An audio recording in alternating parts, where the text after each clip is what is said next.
오늘은 하늘에서 너희 상이 큼이라 라는 제목으로 말씀의 은혜를 나누겠습니다. 마태복음을 가면 이 부분을 산상수훈이라고 나오죠. 산 위에서 하신 머리 되는 가르침, 산상수훈, 산상보훈 이렇게 말하고요. 누가복음에서는 평지설교라고 부릅니다. 왜 이게 표현이 다르냐면 누가복음에서는 예수님이 평지에 서심해 평지에서 하신 설교라고 표현이 되어 있어서 평지설교라고 말하고, 마태복음은 산 위에서 말씀을 가르쳤다고 표현되어 있어서 산상수훈이라고 부르는 겁니다. 같은 의미예요. 뭐 어쨌든 좀 구름처럼 올라와 있다면 그건 산처럼 보이기도 하고 평지처럼 보일 테니까요. 어떻게 하다 그럼 이 평지설교가 시작이 되었는가? 예수님이 12제자를 세우시기 위해서 산에 올라가 밤새 철야를 하십니다. 그리고 12제자를 세우세요. 그것이 오늘 새벽 본문이에요. 산에서 철야하시면서 기도하시고 12제자를 세워요. 그리고 17절에 보니까 이렇게 나옵니다. 예수께서 그들과 함께 내려오사 평지에 서시니, 제자들과 함께 내려오셔서 평지에 서시니까 많은 무리, 제자의 많은 무리, 많은 사람들이 몰려와서 예수님의 말씀도 듣고 병고침도 받고, 그렇게 해서 많은 백성들이 모였다 이렇게 기록하고 있습니다. 그러니까 예수님이 그 찾아온 자들의 병도 고쳐주시고 귀신도 내쫓아주시고, 그리고 평지 설교가 시작이 되는 겁니다. 그러니까 평지 설교가 시작된 이유는 뭐냐면 복음에 갈망하여 모여든 자들이 있었기 때문인 셈이죠. 그렇습니다. 여러분, 늘 그렇지만 우리 하나님은 모든 걸 행하실 수 있는 분이지만 그렇다고 아무에게나 일하시지 않습니다. 늘 그분을 갈망하고 그분의 은혜를 구하는 자들에게 은혜를 베푸세요. 그런 점에서 금요성령 집회도 늘 은혜를 갈망하면서 나오실 수 있기를 축복합니다. 이게 너무 당연한 얘기인 게, 은혜를 갈망하지 않으면 안 나올 테니까, 나왔다는 건 은혜를 갈망하기 때문에 나온 거죠.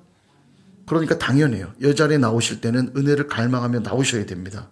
그래서 여러분, 기왕에 예배드리러 나오신다면 습관적으로 오늘도 금요일이니까 주일이니까 예배로 그냥 습관적으로 나오는 게 아니라 예배를 나오면서는 늘 주님을 향한 기대를 갖고 나오셔야 돼요. 그래서 여러분, 특별히 금요성령 집회 나오실 때는 항상 기도 제목을 정리해서 나오십시오.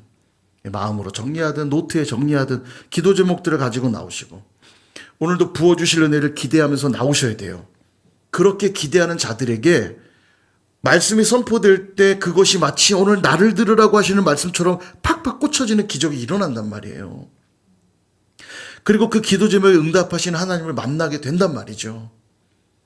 이 갈망이 있는 자들이 오늘도 간절한 기도를 드리는 것이고요. 그 간절한 기도에 하나님이 응답을 해주시는 겁니다. 그래서 여러분, 나오실 때 항상 기도 제목도 정리하시고 은혜를 갈망하면서 꼭 나오시길 바랍니다.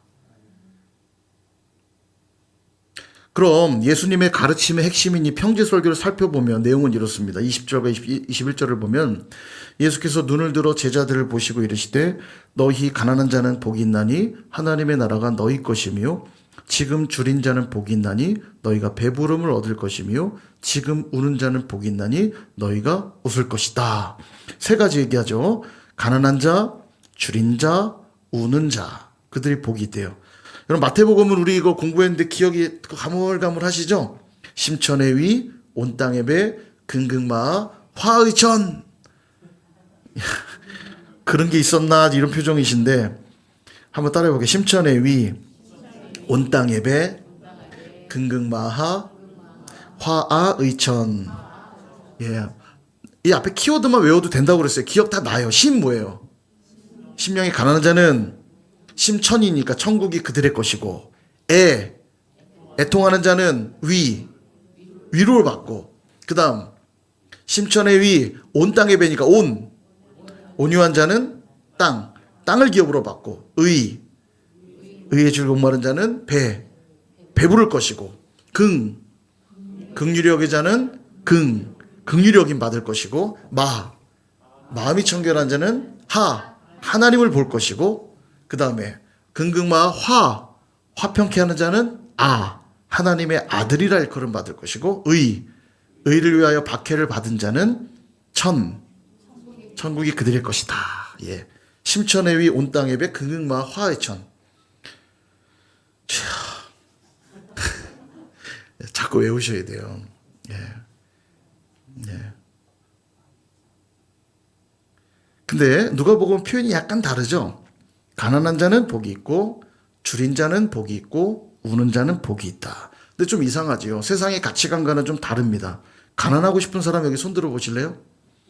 줄인 게 행복한 사람 계십니까? 나는 늘 우는 게 좋아. 우는 게 좋아. 그런 분도 안 계시죠. 가난하고 줄이고 우는 게 어떻게 복이 있을 수 있나? 이 말은요, 여러분, 가난해져라. 그러면 복 받을 것이고, 줄이면 복 받을 것이고, 울면 복 받을 것이다가 아닙니다. 가난하고 줄이고 우는 게 복을 받는 조건이란 뜻이 아니라, 이 원문을 그대로 그러면 마카리오이 복이 있도다 가난한 자들이요, 이렇게 해요. 가난하면 복 받을 것이다가 아니고 복이 있도다 가난한 자들아, 복이 있도다 줄인 자들아, 복이 있도다 우는 자들아, 이 얘기입니다. 너희들이 가난하고 줄이고 울고 있음 때문에 오늘도 메시아를 갈망하여 주님 앞으로 나왔으니 너희는 복이 있구나, 그 말입니다. 그래서 여러분, 이 평지설교에 반드시 들어가야 될 한 단어를 하나 넣는다면, 제가 한번 상상해 봤어요. 이 말이 들어가면 딱 맞습니다. 주님이 없어서란 말이 들어가면 딱 맞아요. 주님이 없어서 가난한 자는 복이 있나니, 주님이 없어서 줄인 자는 복이 있나니, 주님이 없어서 우는 자는 복이 있나니, 이렇게 들어가면 딱 맞아요. 여러분, 오늘도 주님을 간절히 구해서 이 예배의 자리로 나오신 거 아닙니까? 설 이 긴 연휴 끝에 금요일을 놓으시고 싶죠, 사실. 야, 오늘까지 쉬면 딱 좋겠구만. 아, 목사님은 그냥 쉬지.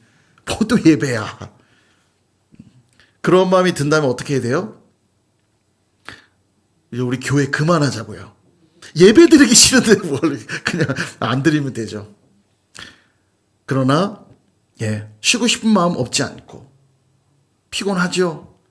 또 힘들기도 하죠. 여러 이유들이 있어요. 그럼에도 불구하고 내게는 오늘 주님이 더 필요해서, 주님이 없으면 안 돼서 예배로 나오는 거 아닙니까? 주님이 없어서란 말이 들어가면 딱 맞아요. 이걸 어떻게 확인할 수 있냐면 24절 이후에 보면 화가 있는 자들도 얘기하거든요. 화가 있는 자들. 자, 화가 있는 자는 누구냐? 24절. 그러나 화 있을진저 너희 부요한 자여 너희는 이미 위로를 받았고, 화 있을진저 너희 지금 배부른 자여 너희는 줄이리로다. 화 있을진저 너희 지금 웃는 자여 너희가 애통하며 울리로다. 아멘. 자, 부유한 자에게는 화가 있을 것이고, 배부른 자에게도 화가 있을 것이고, 웃는 자에게도 화가 있을 것이래요. 여기도 정확히 앞에 뭘 넣으면 돼요? 주님이 없어서를 딱 넣으면 똑똑 딱 맞아요. 자, 표현을 좀 더 정확하게 하기 위해서 주님이 없어 도라고 넣어볼게요. 주님이 없어도 부유한 자들에겐 화가 있고, 주님이 없어도 배부른 자들에겐 화가 있고, 주님이 없어도 웃는 자들에게는 화가 있는 거예요. 왜냐하면 주님만 진정한 복의 근원이시기 때문입니다. 그러므로 주님이 없어서 가난한 자들은 간절히 주님을 찾게 되기에 복을 누릴 것이지만, 주님이 없어도 부유한 자들은 당연히 화가 있을 수밖에 없는 거예요. 주님이 없어서 줄인 자들은 간절히 주님을 찾기에 복을 누리게 되겠지만, 주님이 없어도 배부른 자들은 당연히 화가 있는 겁니다. 주님을 안 구할 테니까요. 주님이 없어서 우는 자들은 간절히 주님을 찾기에 복을 누리겠지만, 주님이 없어도 웃을 수 있는 자들에게는 당연히 화가 있는 거죠. 그래서 여러분, 오늘 우리가 드리고 있는 예배가 소중한 이유가 바로 여기에 있는 거예요. 종교적으로 말한다면 하나님을 높이는 행위, 이렇게 표현할 수 있겠지만, 영적으로 묘사한다면 주님으로 목마르기에 이루어지는 행위, 전 이렇게 표현하고 싶어요. 예배는 뭐냐? 오늘도 주님 때문에 주님으로 인하여 목마르기 때문에 이루어지는 행위. 왜냐하면 주님이 간절하지 않는 자들은 예배할까요, 안 할까요? 안 하겠죠. 아니, 목마르지 않는데 물 주면 물 먹겠어요? 목마른 사람이 물 찾는 거 아니에요. 그죠? 주님이 간절하지 않는 자들에게 예배는 가장 귀찮은 행위가 될 겁니다. 분명히. 왜냐하면 주님이 없어도 난 충분히 부유하고 충분히 배부르고 충분히 웃을 수 있으니까. 굳이 주님까지 찾으러 갈 필요가 있어요, 없어요? 없죠. 그러나 오늘도 주님 주시는 그 말씀, 주님이 주시는 그 은혜, 이거 없이 난 살 수 없어라고 하는 고백 가진 자들은 당연히 예배의 자리로 나와 기도하고 찬양하고 말씀을 받는 거예요. 그래야 내가 숨을 쉴 수 있을 것 같고, 그래야 내 가슴이 트이는 것 같고, 그래야 평안하니까. 물론 여러분, 율법적인 것과는 구분하셔야 됩니다. 예배를 안 드리면 왠지 저주를 받을 것 같아. 예배를 안 드리면 왠지 벌 받을 것 같아. 이런 차원에서 참석하는 예배가 되어서는 안 됩니다. 여러분 그렇게 된다면 자리를 채운 걸로 만족하겠죠? 그런 예배에 집중할 리가 없죠. 그들에게 부어질 은혜와 말씀이 있을 리가 없어요. 반드시입니다. 말씀과 은혜는 누구에게만 허락되냐면 간절한 자들에게만 허락되는 거예요. 귀에 들리지가 않는다니까요. 이 말씀이요. 깨달아지지가 않아요. 그러니까 30분만큼 지루한 게 없어요. 세상에 지루한 게 설교입니다. 재미가 없어요. 근데 반대로 은혜에 충만하고 주님으로 목마른 자들은요. 30분이 어떻게 갔는지 몰라요. 그 말씀 한 절 한 절이 다 나에게 주시는 말씀 같거든요. 그래서 여러분 예배의 은혜를 받으려면 마음과 생각이 완전히 하나님께 집중되어야 됩니다.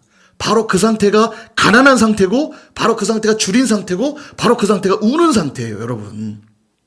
이걸 꼭 기억하셔야 됩니다. 제가 군대에서 군대 얘기를 자주 합니다만 처음에 딱 훈련소 들어갔는데 갑자기 바뀐 군 생활에 얼마나 힘이 듭니까 이게. 갑자기 생활 패턴이 바뀌니까. 2주 동안 군 생활을 정말 달라진 군 생활을 빡세게 하고 교회도 안 보내줘요. 첫 주는. 둘째 주 되니까 교회를 처음 보내줘서 드디어 갔는데 얼마나 은혜로운지 펑펑 울면서 예배를 드리고 이렇게 예배가 기쁜 일이었나 펑펑 울고 그리고 이제 예배를 마쳤는데 세례 받은 사람 손들래요. 그 세례를 손들었더니 뒷골목으로 따로 데려가더라고요. 앉으라고 하더니 이제 세례 받은 사람들을 봉사 요원으로 쓰려고 불러낸 거예요. 뭐 성가대도 시키고 하려고 불러내서 딱 이렇게 앉았는데 뒤로 앉은 사람들한테 따로 콜라랑 초코파이를 이렇게 준비해 갖고 왔는데 여러분 한 2주 정도를 단 게 전혀 안 들어간 상태에서 이 콜라랑 초코파이를 보는 순간 온몸이요 모든 세포가 콜라랑 초코파이를 향한 그 간절함 그 느낌은 경험하지 않은 사람은 아마 모르실 거예요. 모든 신경이 이 탁 콜라랑 그 초코파이에 집중돼 가지고 간절해지면 어떤 일이 벌어지냐면 일단 시간이 느려지기 시작합니다. 세상이 조용해져요. 시간이 느려지고 세상이 조용해지는 그 느낌. 그게 바로 가난한 상태, 줄인 상태, 우는 상태예요. 그 상태가. 그 콜라와 초코파이가 입안으로 들어가는 그 순간을 지금 30년이 지났지만 여전히 기억해요. 그 촉감, 느낌을요. 온몸에 정말 쫙 그 퍼지는 그 느낌. 사실 당이 퍼지는 거죠. 한 2주간 군에서 만들어진 음식만 먹었으니, 그리고 땀 흘리고 열심히 훈련받았으니, 이 단계 들어가는 순간 온몸에 얼마나 이게 쫙 빨아들였겠어요. 그때 그 느낌을 지금도 잊을 수가 없다니까요. 그게 어떤 상태라고요? 가난한 상태, 줄인 상태, 우는 상태예요. 여러분 콜라 먹고 초코파이 먹으면서 감동받으시는 분 여기 계세요? 없어요. 왜냐? 그거 안 먹어도 충분히 나는 배부르고, 그거 안 먹어도 충분히 나는 부유하고, 그거 없어도 그것 때문에 울 일 없거든요. 여러분 진짜 초코파이랑 콜라 때문에 싸웁니다. 하나 더 먹고 싶어 갖고요. 그 상태가 어떤 상태예요? 가난하고 줄이고 우는 상태. 그런 자들에게는 말씀이요. 나의 온 영혼에 쫙 흡수되듯이 쫙 들어가는 걸 느끼고요. 어떤 단어 하나에 꽂혀가지고 펑펑 울기도 하고요. 어떤 한 구절의 이야기를 그 사람 들으라고 한 말도 아닌데 펑펑 우는 분이 있어요. 하나님이 말씀하시는 거죠. 그게요. 제가 첫 데이트 얘기 자주 드렸죠. 문을 열고 들어가는 그 순간, 영등포에 그 피자집 딱 들어가는 순간, 지금도 저 멀리 구석에 다리를 꼬고 앉아있는 분홍색 투피스를 입은 그 아내의 모습이, 뒤로는 후광, 아우라가 쫙 펴지면서, 진짜요, 세상이 이렇게 조용할 수 없어요. 세상이 고요해지면서, 제 눈에는 거기 식당 안에 얼마나 많은 사람이 있었겠어요. 아무도 안 보여요. 딱 한 사람만 보이고 세상이 조용해진 멍한 상태. 그 상태 어떤 상태요? 가난하고 줄이고 우는 상태입니다. 이게요. 배고픔도 마찬가지예요. 정말 배고파 보세요. 빵 한 조각도 얼마나 간절해지는지 몰라요. 애들이 집에서 늘 엄마가 해주는 음식만 먹잖아요. 투덜투덜 대면서 먹잖아요.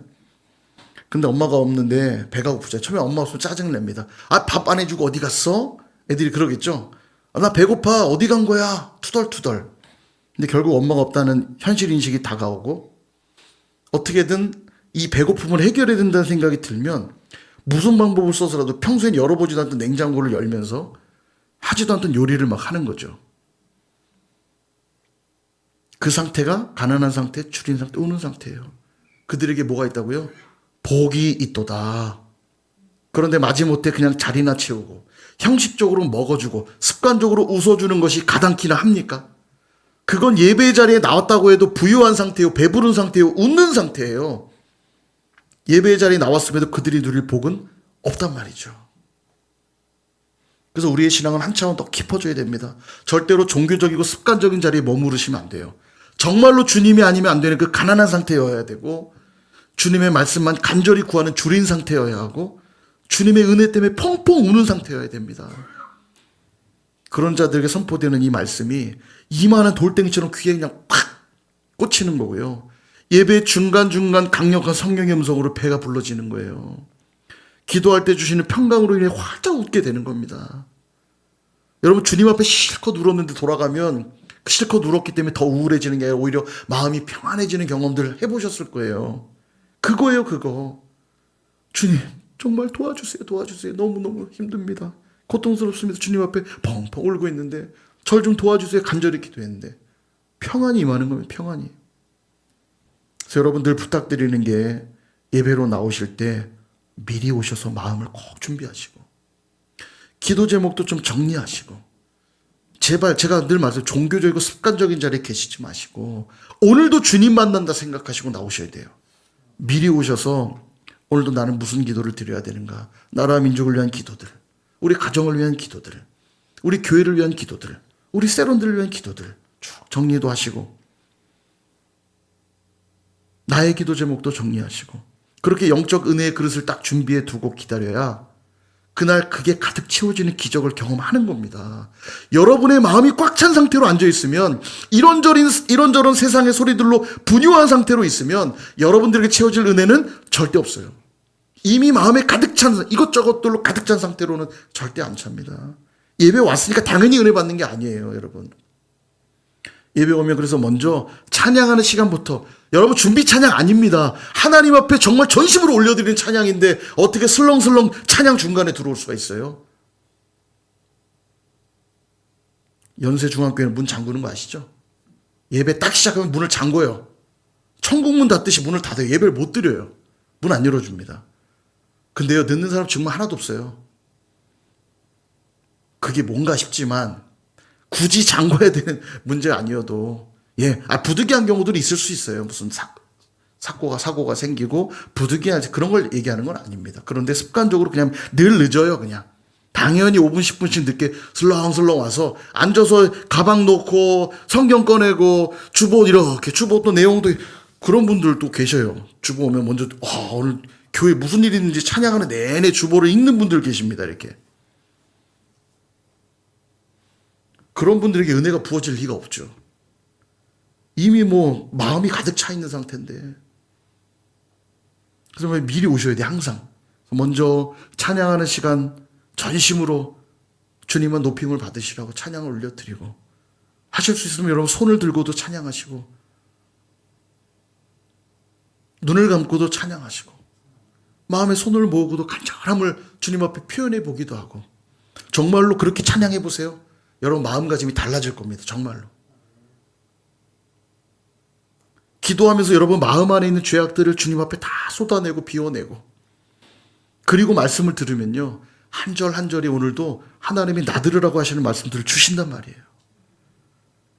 마치 준비된 이야기처럼 내게 들려진단 말이죠. 이런 놀라운 은혜의 예배를 경험한 자들이 그 다음 예배도 기대할까요, 안 할까요? 당연히 기대하게 되죠. 그러니 복이 있도다. 가난한 자들, 줄인 자들, 우는 자들에게 복이 있도다 말씀하시는 거예요. 우리 예배가 이거 바뀌어야 됩니다. 이거부터. 대형교회 가보면 가볼 일이 많지 않지만 가끔 정말 기회가 될 때 한 번씩 대형교회를 가보면요. 예배 끝날 때까지 누가 계속 들어와요. 계속. 그러고 앉아서 예배가 이게 되겠습니까? 그럼 말씀만 잘 듣고 가면 된대요. 뭘 말씀만 잘 들으면 돼요. 준비가 안 됐는데 무슨 말씀이 들려요. 집에서 인터넷으로 그냥 들으면 되지. 전인격적인 예배를 드리셔야 됩니다. 이거 바뀌어야 돼요. 이거. 우리 예배가 회복돼야 된다는 건 이런 거부터 바뀌어야 된다는 얘기예요. 한번 해보세요. 상당히 어려울 겁니다, 여러분. 여러분 몸에 생각보다 많은 종교적인 습관적인 것들이 몸에 많이 뱉다는 걸 발견하기 시작할 거예요. 그거 꼭 적으셔야 돼요. 내가 뭐부터 바꿔가야 되는가. 이게 안 바뀌면요. 예배가 안 바뀌면 여러분 신앙생활은 아무것도 안 바뀌어요. 예배가 제일 기본이거든요. 이거부터 한번 시작해보세요. 농담이 아닙니다. 해보세요. 상당히 어렵다는 걸 느낄 거예요. 아니 내 예배드리는 태도 하나 바꾸지 않으면서 무슨 가정을 변화시키고 무슨 교회를 변화시키고 무슨 나라와 민족을 위해 살아낼 수 있겠어요. 내 삶 하나도 뒤집질 못하는데. 그래서 그거부터 시작하시는 겁니다. 바라기는 저와 여러분들 주님으로 가난하고 줄이고 우는 자들 되어서 참복을 누리실 수 있길 주님의 이름으로 축원합니다. 자, 그런데 복이 있는 자를 한 종류 더 소개하고 있어요. 제가 좀 이걸 구분해 뒀는데 예수님 때문에 핍박받는 자들은 복이 있대요. 제가 이걸 구분해서 설명드린 이유는 가난하고 줄이고 우는 것은 복음을 경험한 자들의 존재론적 상태를 말하는 거라면 의를 위하여 박해를 받는 것은 행위론적 상태라고 저는 구분을 지어봤어요. 예를 들면 이런 거죠. 어떤 기계를 사용해요. 그럼 먼저 매뉴얼을 공부할 거 아닙니까? 어떻게 써야 되나? 이론을 공부한다고 해서 기계를 무조건 잘 쓰는 건 아니죠. 이론을 공부하면 반드시 필요한 건 실제로 매뉴얼대로 기계를 만져봐야 되잖아요. 작동해보고, 돌려보고, 그래야 이 기계를 사용하는 거예요. 이론과 실전이 다 같이 이루어져야 되잖아요. 우리가 오늘도 예배를 드리는 이유는 내가 지금 주님으로 가난하고 줄이고 우는 상태이기 때문이잖아요. 그죠? 그럼 예배를 드렸으니까 끝났냐? 그렇지 않죠. 주님을 구해서 주님으로 충만케 됐으니 이제는 주님으로만 살아가는 삶의 모습이 필요하겠죠. 이걸 저는 이제 행위론적 상태라고 표현한 거예요. 가난하고 줄이고 울던 내가 주님 만나고 경험했다면 당연히 예수로만 살아가게 되겠죠. 그럴 때 어떤 일이 벌어지냐? 세상은 예수를 부인하고 미워하니까 예수를 따르는 제자된 저와 여러분들도 역시 미움받고 욕을 먹고 악하다고 평가받을 수 있다라는 거예요. 여기서 질문 생기죠. 어떻게 미움받고 욕먹고 악하다는 평가를 받는데 이게 복일 수 있을까요? 역시 원문대로 읽어야 돼요. 마카리오이. 복이 있도다 인자로 말미암아 미움받고 욕먹고 악하다 평가받는 너희들이여. 이렇게 되는 거예요. 예수님을 제대로 믿었다는 증거로서 미움을 받았으니 욕을 먹었으니 악하다 평가를 받았으니 어떤 일이 있냐. 23절. 그날에 기뻐하고 뛰놀라 하늘에서 너희의 상이 큼이라. 그들의 조상들이 선지자들에게 이와 같이 하였느니라. 아멘. 여기 중요한 단어가 뭐냐면 두 개예요. 하나는 상이라는 단어와 또 하나는 선지자입니다. 선지자들이 그랬어요. 하나님이 주신 말씀 그대로 말씀과 동행하고 말씀을 선포했더니 돌아온 게 뭐냐. 욕먹고 박해받고 심한 경우는 죽임을 당했단 말이죠. 너희도 예수님을 따라 살면 선지자들이 그랬던 것처럼 욕먹고 미움받고 악하다고 평가받게 될 것이다. 그러므로 선지자들과 동일한 상을 받게 될 거라는 거예요. 그래서 여러분 교회의 굉장히 중요한 기능 중 하나가 바로 이 선지자적 기능입니다. 교회는 크게 두 가지 기능이 있어요. 제사장적 기능이 있고 선지자적 기능이 있어요. 제사장적 기능은 이렇게 예배드리는 거예요. 하나님 앞에 경건하게 예배드리는 이런 행태들은 제사장적 기능이죠. 기도하고 예배하고. 그리고 주시는 말씀 따라 살아가는 삶, 세상을 향해 무엇이 진리고 무엇이 공이고 무엇이 옳은 것인지 선인지 선포하는 행위가 선지자적 행위예요. 교회는 이 두 가지 기능이 있거든요. 아니 진리를 전했고 진리대로 살았을 뿐인데 왜 욕을 먹냔 말이죠. 왜 욕을 먹을까요? 사기를 치며 살아가는 이 세상 사람들에게는 정직한 자들이 제일 불편해요. 그러니까 욕하겠죠. 네 혼자 잘난 척 하지 말라고. 다 속이면서 사는데 지 혼자 정직하게 사는 게 와 대단하다가 아니에요. 네 잘났다 네 똥 굵다예요. 욕을 밥 먹듯이 하는 자들에게는 따뜻하고 겸손하고 위로의 말을 하는 자들이 불편합니다. 너 혼자 착한 척 하지 마. 음란하게 사는 자들은 거룩하게 사는 자들이 불편하겠죠. 너 혼자 거룩하고 깨끗한 척 하지 마. 그래서 그리스도인들은 말로도 복음을 전하는 거지만 삶으로 복음을 드러내야 되는 것이고 그럴 때 세상은 그런 우리를 보고 어떻게 한다고요? 미워하고 욕하고 악하다고 평가한다고요. 네가 뭘 그렇게 대단하냐? 이렇게요. 그러나 그렇게 살아야만 세상에 진리를 흘려보내는 겁니다. 누군가 만약 그 삶을 보고 회개하여 돌아온다면 하늘에서 이보다 기뻐할 일이 어디 있겠냐는 거예요. 그 삶을 통해 한 영혼이라도 돌아온다면 얼마나 이게 기뻐할 일입니까? 그런데 예수님께 칭찬을 받는 게 아니라 세상 사람들의 칭찬을 받게 된다면 그들에게 뭐가 있느냐? 모든 사람이 너희를 칭찬하며 화가 있도다. 그들의 조상들이 거짓 선지자들에게 이와 같이 하였느니라. 화가 있대요, 화가. 여기도 역시 선지자가 등장하죠. 다만 거짓 선지자입니다. 거짓 선지자는 그랬어요. 하나님이 주신 말씀에 관심이 없었어요. 사람들이 듣고 싶은 이야기를 해줬습니다. 선지자가 와가지고 바벨론에 의해 이 땅은 멸망당할 것입니다. 여러분 회개하십시오. 돌이켜야 됩니다. 그랬더니 야, 이 거짓 선지자들이 말하는 거죠. 야, 이 거짓 선지자야.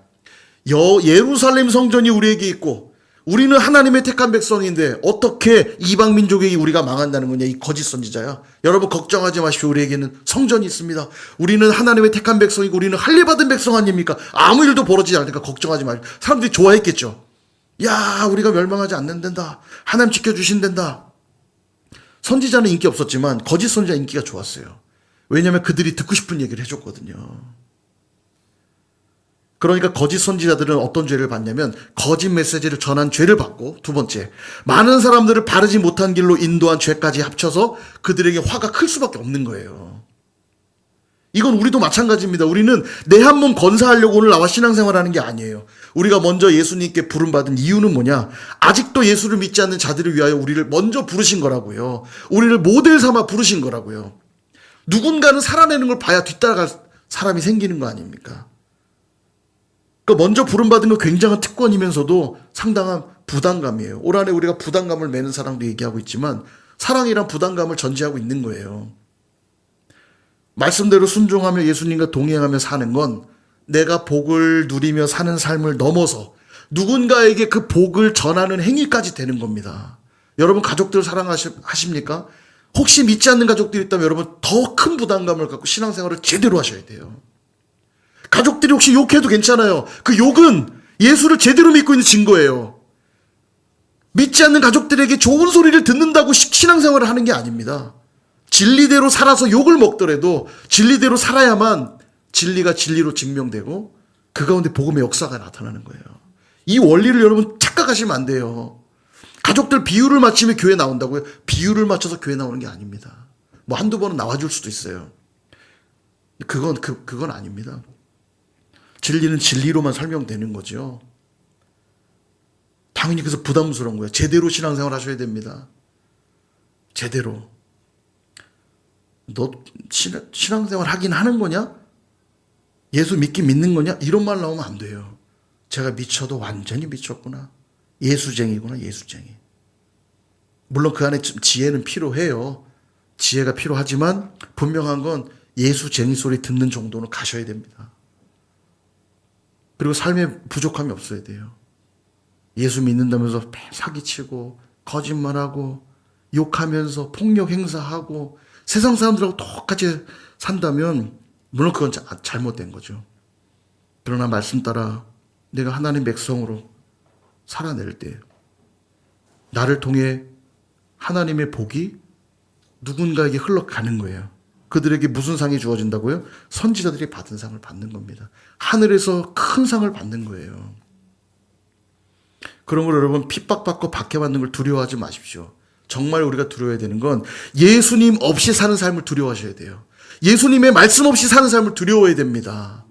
예전에 어떤 청년이 그러더라고요. 회사에서 자기가 예수 믿는 걸 꼭꼭 숨기고 있는데요. 되게 열심히 하는 청년이었거든요. 깜짝 놀랐어요. 왜 그러냐 그랬더니 혹시라도 내가 실수해서 하나님 영광 가려울까 봐 아예 믿는 티를 안 낸대요. 그게 뭡니까? 욕을 안 먹어서 영광이 드러나는 게 아니에요. 예수를 믿음으로써 욕을 먹어도 예수를 믿는 삶으로 인한 욕 먹는 것이 오히려 증거가 되고 그것이 훗날 하나님 앞에 큰 상이 되는 거예요. 이걸 두려워해서는 안 돼요. 사람을 두려워해서는 안 됩니다. 하나님을 두려워해야죠. 사랑하는 여러분, 세상 사람들에게 외면당하지 않으려고 주님을 외면하고 있지는 않는가 돌아보셔야 됩니다. 우린 이 정반대가 돼야 되겠죠. 주님을 만족시켜드리기 위하여, 주님께 영광이 되기 위하여, 비록 세상에서 미움받고 욕먹고 악하다 평가를 받는다 해도 오늘도 나는 예수님과 동행할 것이고 그분의 말씀에 순종할 것이다. 그럴 때 나도 복을 누리겠지만 누군가도 복을 누리는 자리로 나올 수 있다는 것입니다. 그런 점에서 저는 한국 기독교가 정말 위기라고 생각해요. 아까도 말씀드렸지만 정치와 이념에 휩싸여서 진리를 선포하는 교회로서의 모습을 상실하고 자꾸 이념을 주장하고 정치 선동을 하고 있어요. 선일교회는 없기를 바랍니다. 제가 이 얘기 안 하려고 했지만 안 할 수가 없어요. 지금 교회가 너무 위기입니다. 너무 위기예요. 비록 소수일 겁니다. 저는 많은 숫자는 아닐 거라고 생각해요. 소수이긴 하나 그들이 계속 뉴스에 등장하면서 그것이 전체 기독교의 모습인 것처럼 계속 비춰지고 있는 게 참 안타까워요. 그리고 은근히 말은 안 하고 있지만 그들에게 동조하고 있는 그리스도인들도 상당히 많아요. 여러분, 저는 지금 정치 이야기하는 것이 아닙니다. 언제 어디서나 우리는 말씀과 진리를 이야기해야 되고, 그런 점에서 우리는 정의를 물같이, 공의를 마르지 않는 강물같이 흘려보낼 수 있어야 돼요. 아무리 기독교인이어도 진리를 왜곡하고 있다면 틀렸다고 말할 수 있어야 된다고요. 그건요. 반대로 그가 비기독교인이라고 해도 그가 진리를 향해 있다면 그것이 옳다라고 말할 수 있어야 돼요. 그 비기독교인이라는 것이 옳다는 게 아니고 그 행위가 옳다면 그것은 옳을 수 있지만, 이게 지금 진리 위에 서서 판단하는 개념이 아니라 이념에 휩싸여서 이념을 쫓아가요. 여기서 이제 더 얘기하면 정치 얘기 될 수 있어서 제가 그건 빼겠습니다. 각자 판단하시되 저는 지금 말씀과 진리 얘기를 하는 겁니다. 교회가 선지자적 기능 가졌다는 걸 꼭 이해하셔야 됩니다. 선지자적 기능을 행하다 보면 세상으로부터 미움받을 수 있고 욕먹을 수 있고 악하다 평가받기도 할 겁니다. 그러나 그것이 우리의 존재론적 상태요 행위론적 상태이기에 너무 당연한 거예요. 그냥 마치 숨을 쉬는 게 당연하듯 밥을 먹는 게 당연하듯 그런 삶은 그리스도인들에게 그냥 당연한 거예요. 그리고 그런 자들은, 그런 교회는 하나님이 약속한 구원을 받을 뿐만 아니라 하늘에서 상이 크다고 말씀하고 있어요. 바라기는 선일교회가 이 시대를 깨우는 참된 교회가 될 수 있기를 주님의 이름으로 축복합니다. 그러기 위해서 우리는 복 있는 자들이 되어야 돼요. 어떤 자들이 복이 있다고요? 주님으로 인하여 늘 가난하고 줄이고 우는 자들일 때, 그래서 주님을 찾고 구하는 자들일 때 우린 복을 누리는 거라고 말씀드렸죠. 제발 주님이 없어도 괜찮은 자리에 계시지 마세요. 몸부림치셔야 돼요. 몸부림치셔야 돼요. 죽어도 어디서 죽어라? 죽어도 어디서 죽으셔야 돼요? 기도하고 예배하면서 그냥 내 예배 드리면서 죽을 거야. 나는 죽어도. 그 정도 각오는 있어야죠. 그래야 주님이 구원의 은혜 베풀어 주시는 거 아니에요. 그런 자들이 구원의 은혜 경험하는 거 아닙니까? 주셔도 그만, 안 주셔도 그만인 사람에게 왜 줘요? 그걸 왜 줘요? 또 이런 행위 구원론 얘기하는 건 그게 아닙니다. 더 나아가 주님과 동행하고 말씀대로 순종하며 살 때 세상으로부터 미움받을 수 있고 박해받을 수 있고 핍박받을지 모르나, 그러나 그로 인해 나도 너도 우리 모두 진정한 생명을 얻는 길로 인도함 받게 될 것이고 하늘에서 상이 크다는 것 꼭 기억하시길 바랍니다. 그런 저와 여러분, 또 우리 선일교회가 될 수 있기를 주님의 이름으로 축원합니다.